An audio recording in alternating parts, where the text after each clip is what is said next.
Alright, so I've been using the REDMAGIC 10S Pro for about a week now, and I've experienced some major deja vu. The 10 Pro absolutely blew me away, so I guess there wasn't too much room for improvement here.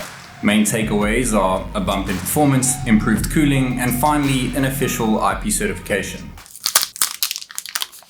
The 10S Pro just dropped in the global market and its price has increased by $50, so it now starts at $699 US. The base 12GB RAM 256GB storage variant only comes in the matte black finished Nightfall color though. Then there's Dusk and Moonlight, one is black, one is silver, both are transparent and come with 16 and 512GB. They're also $50 more than the 10 Pro. But this time the Moonlight Silver also has a 24GB 1TB option.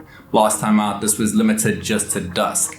These variants haven't jumped up in price and still cost $999. So other than the top model, you're paying $50 more for what looks and feels just like the previous iteration.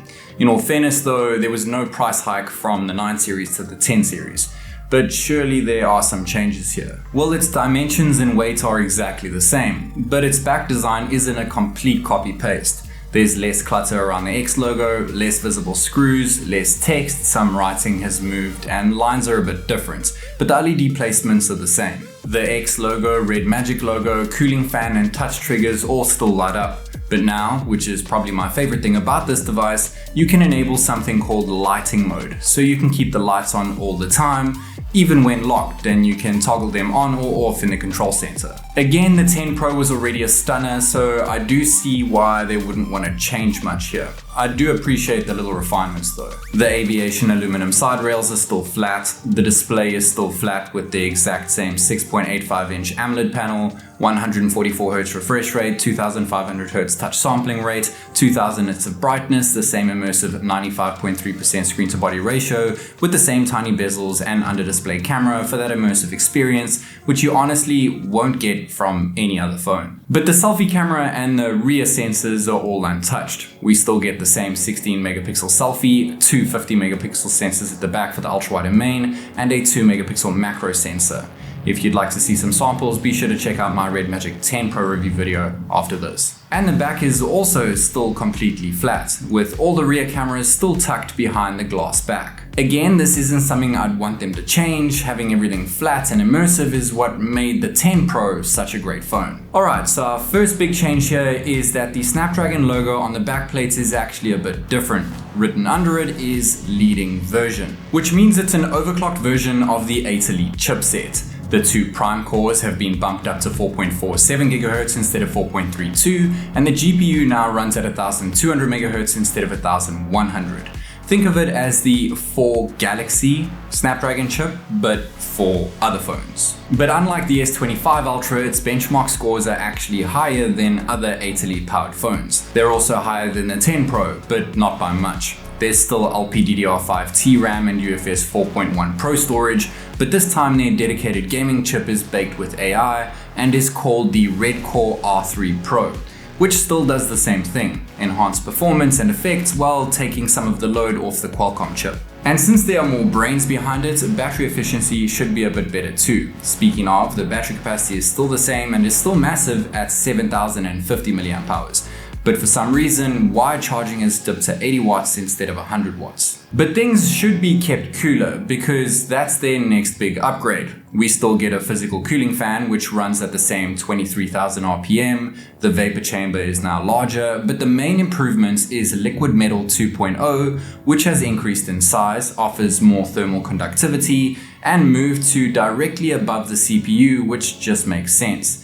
By moving it, CPU temps have dropped by 5 degrees, and the softening point has dropped from 60 to 50 degrees Celsius. Don't stress about the term liquid though. Just like with the 10 Pro, they have processed it into a solid state piece. So it's liquid solid metal. Speaking of liquid, the phone is now officially IP54 rated, which means it's dust protected and can survive water splashes. That's a pretty impressive upgrade considering it has exposed vents for the fan. So I guess you don't have to worry as much if it starts raining during your outdoor gaming session. Let's not forget though, this phone is all about gaming. There's still a red magic key on the side, and by default flicking the switch enters game mode, but you can customize it to a few other things, My preference is using it as a mute switch. If you don't use it as a game space switch, you can just as easily open game space from the control center. In game space, you can still customize things the way you could before, and once you hop into a game, you can still access the same useful gaming features. I couldn't really find many new features, but existing features have been more refined and support more games. We still have an upscaling and frame interpolation feature, which lets you play 60 FPS games like Genshin Impact at 120 FPS.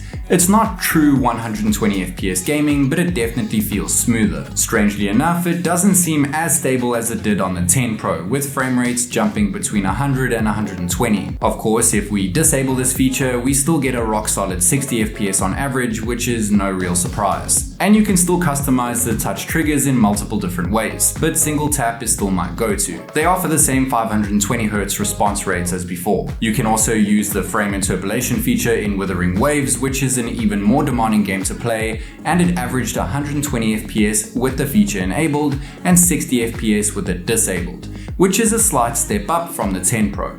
It's worth mentioning that the game now has its own frame generation feature for 120 FPS anyway.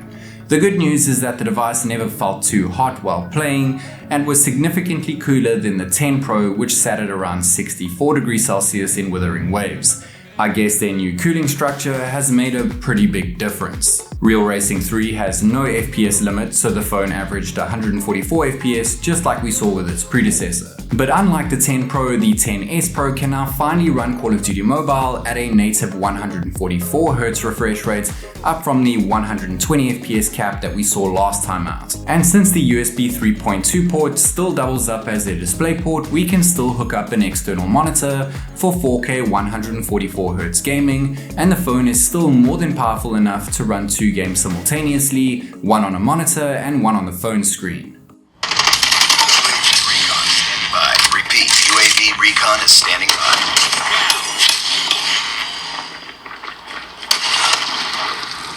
Targets in stock. Predator missile awaiting orders.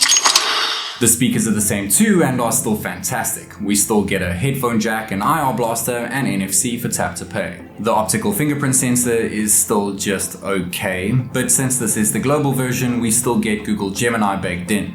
Unfortunately, there is still no Google Discover and no Circle to Search. We're now running on REDMAGIC OS 10.5 slapped over Android 15, and it's identical to before. There's still no option for large folders, which really sucks, but other than a few interesting interactive widgets, the UI is generally quite stock-like. There's also a few AI features if that's something you care about. I can't really recommend the REDMAGIC 10S Pro to those of you who already own a REDMAGIC 10 Pro. Actually, even if you don't own a 10 Pro, I'd only recommend this if you tend to splash your phone with water and want slightly improved performance. Though I would say it's worth spending the extra money if you want better cooling, because they have seriously worked some magic into this cooling system. I'm pretty happy that they've stuck to the same winning formula though, because the REDMAGIC 10 Pro was already such a good smartphone. My only suggestions: flagship cameras, eSIM support, and wireless charging. As always, this is TechNick, and I'll catch you in the next one.